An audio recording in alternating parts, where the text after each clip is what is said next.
அவர் எல்லாமே பார்த்து கொள்வாரே, அவர் எல்லாமே பார்த்து கொள்வாரே, அவர் எல்லாமே பார்த்து கொள்வாரே, அவர் எல்லாமே பார்த்து கொள்வாரே.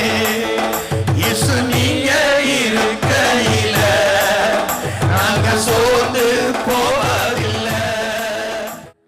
அவர் எல்லாம் பார்த்து கொள்வார். ஒரு பரலோக பிதா இருக்கிறார். அவரை நம்பினவங்க பிழைப்பாங்க, அவரை விசுவாசிக்கிறவங்க பிழைப்பாங்க. ஹல்லேலூயா. அவங்களுக்கு ஆமென் ஸ்தோத்திரம். இஸ்ரவேல் ஜனங்கள்கிட்ட கேளுங்க, பரம அழைப்பு அழைத்தார்ல, செங்கடல் யார் பிழைப்பார்? நான் இருக்கிறேன் செங்கடலை பிளக்க. வனாந்தரத்தில் யார் சாப்பாடு போடுவார்? நான் இருக்கிறேன் சாப்பாடு போட. எங்கிருந்து சாப்பாடு போடுவீங்க? வானத்தின் பலவணிகளை திறந்து போடுவேன். மனுஷனால் போட முடியாது, ராஜாக்களால் போட முடியாது, நம்ம அழைத்த தேவனால் போட முடியும். தண்ணீர் இல்லாத இடத்துல எப்படி தண்ணீரை குடிப்பீங்க? ஆமென். தீக்கல் பாறை ஆனாலும் பாறையை பிளந்து தண்ணீரை கொடுப்பேன். கைகளை தட்டி ஆண்டவரை மகிமைப்படுத்துங்க. ஹல்லேலூயா. சாப்பாடுல எங்க தருவீங்க? பரலோகத்தில் ஆயத்தப்பட்ட சாப்பாடை கொடுப்பேன். மனுஷனை நம்பினா நடக்குமா? கர்த்தரை நம்பினா நடக்கும். கைகளை தட்டி.